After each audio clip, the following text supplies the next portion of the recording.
Hello everybody, welcome to UK Gaming Network. I'm Brian, also known as UKGN Zoidberg, and this is my best 10 multiplayer games on the Amiga.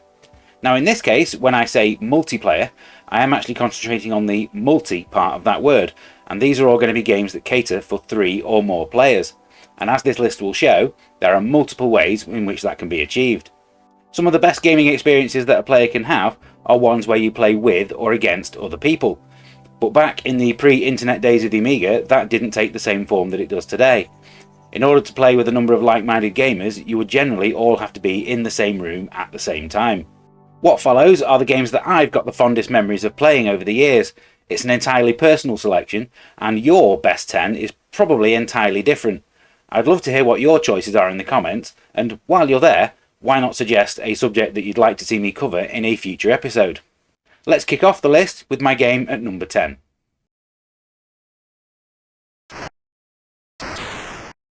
Number 10, Summer Olympiad. As far as I'm concerned, no list of great multiplayer games would be complete without a multi-sports title, and the one that's given me the most joy on the Amiga is definitely Tynesoft's Summer Olympiad from 1988. There may only be 5 events here, but they're all brilliantly presented and require plenty of practice to master. There are 2 absolute standouts in the skeet shooting and diving, and those 2 events alone are the reason that this was the only game that I ranked as essential when I did the Multisport Super League last year.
Number 9, Moonstone, A Hard Day's Night.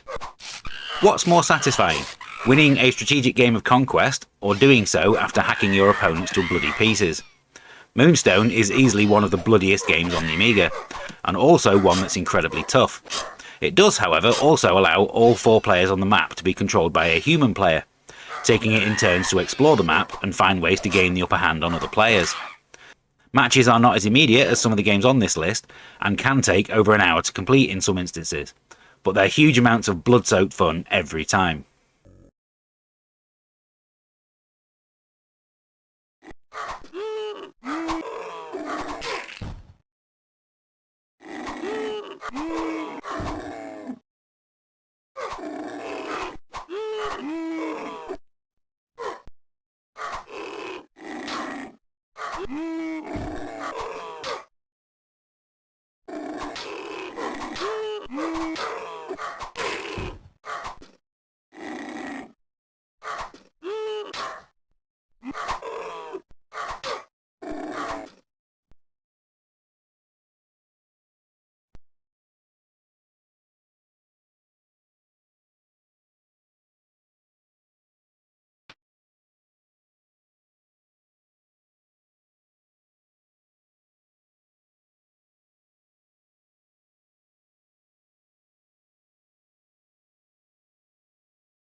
Number 8, Kickoff. There's a lot of football games that I could have put on this list, But in the end, I've opted for the original Kickoff for one very simple reason. Right there on the main menu, as soon as you load the game, is an option for a league competition for up to 8 players. Other games feature similar options, but it's never as easy to set up as it is here. Simply give each team a name, choose what colour you want to be, and off you go. What sets it apart, for me, is that all the teams are of an equal skill level, which means it really is a test of who's the best at Kickoff and not who picks the best players. Best of all, you can save the game at any time and come back to it another day if you like. I can remember one league taking the entire summer holidays to complete, and it was fantastic.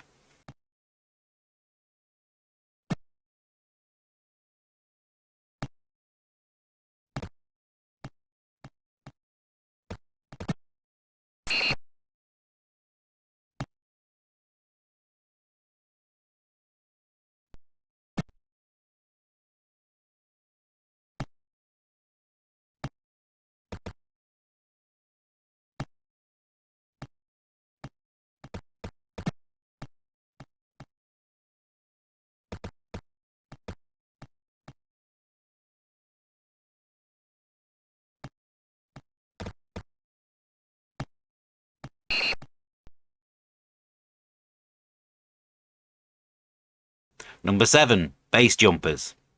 Sometimes the idea for a game is so good, you wonder why nobody else thought of it first, and the concept of base jumpers is frankly genius. Basically, players race up the inside of a building, navigating past all manner of traps and enemies, and once they get there, they throw themselves off the top and battle to survive on the way down. The execution is admittedly a little rough around the edges, but with 4 players it's an absolute laugh riot. Trying to second guess your opponent when it comes to being the last to open your chute is the best type of game playing tension.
Number 6. Lotus Turbo Challenge 2.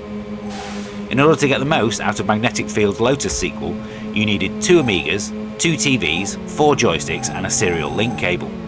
Easy to do in the game's X office, which is where I got to play it, but probably not possible for a lot of players. It's absolutely worth the effort though, as 4-player races are immensely enjoyable, especially if you enter the infinite time cheat code so you can just race each other without worrying about the ticking clock. If Retro Games Limited are making an A500 Maxi, as has been rumoured, being able to play link-up games over the internet is top of my wish list of features, and mainly just so I can play this game.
Number 5. Gravity Power or Gravity Force 2.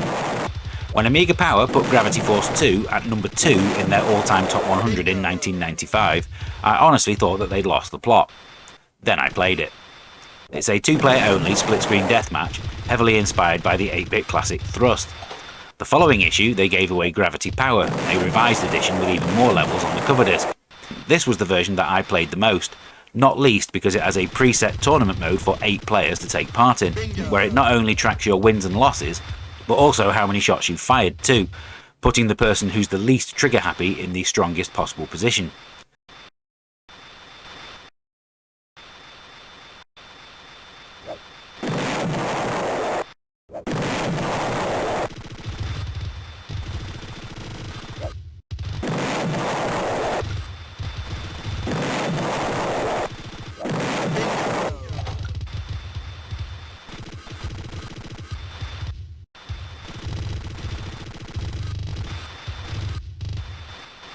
Bingo!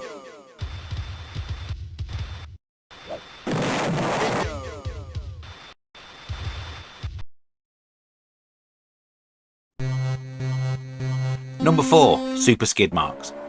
I used to love Skidmarks and its sequel, and would play them over and over again for hours. Going back to them today, I can't for the life of me fathom why.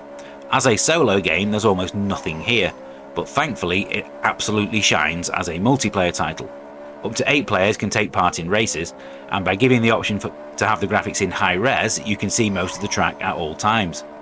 It's chaotic and hugely entertaining, but the icing on the cake has to be the option to include caravans. I'd ask you to name me another racing game that lets you control a cow with wheels towing a caravan, but let's face it, there isn't one.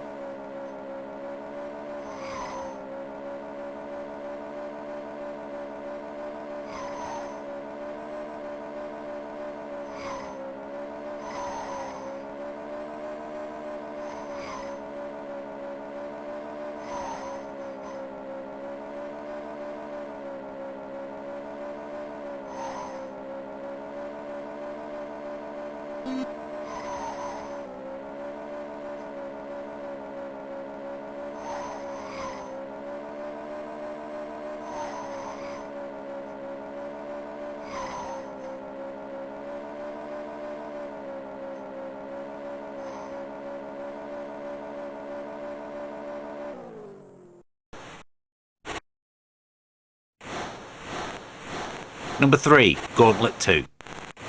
There aren't many arcade conversions on the Amiga that successfully manage to capture the feeling of playing the original, but Gauntlet II is one of the exceptions, especially with a 4-player adapter.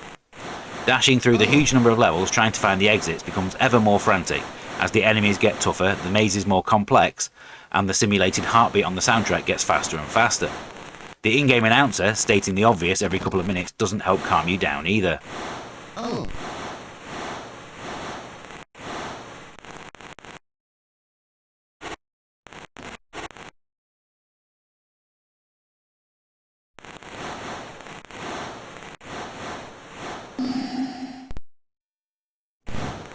Wizard shot of food.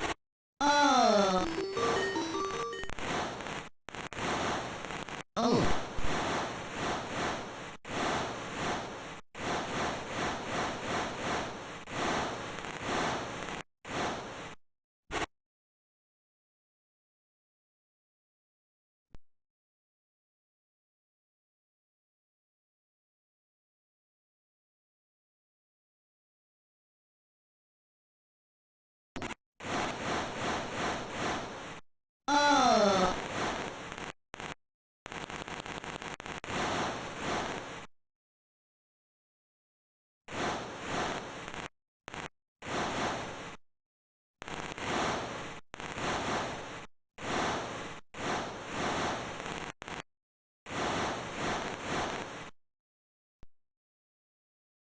What's this? Number 2. Worms. One of my most played 2-player games on the Amiga was a public domain title called Tanks, where 2 people took turns firing at each other, adjusting the angle and power of their shots over a randomly generated terrain. Andy Davidson took that basic idea, gave each player 4 units to command, upped the player count to 4, and then changed the tanks to some adorable worms. In the process, he created one of the most well-known franchises in gaming history. There's a good reason why the series continues to thrive today, and that's because it's brilliantly simple, rewards improvisation, and the emotions of each victory or loss are some of the highest that you'll experience in gaming.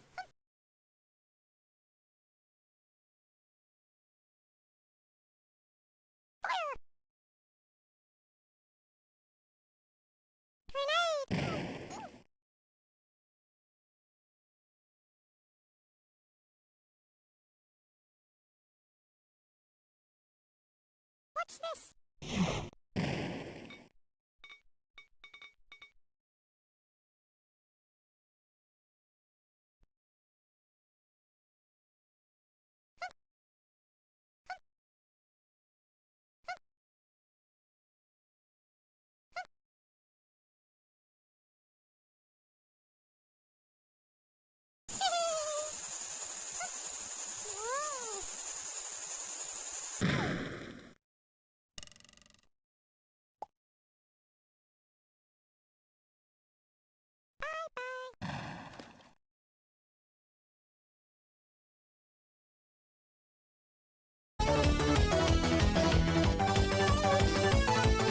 Number 1.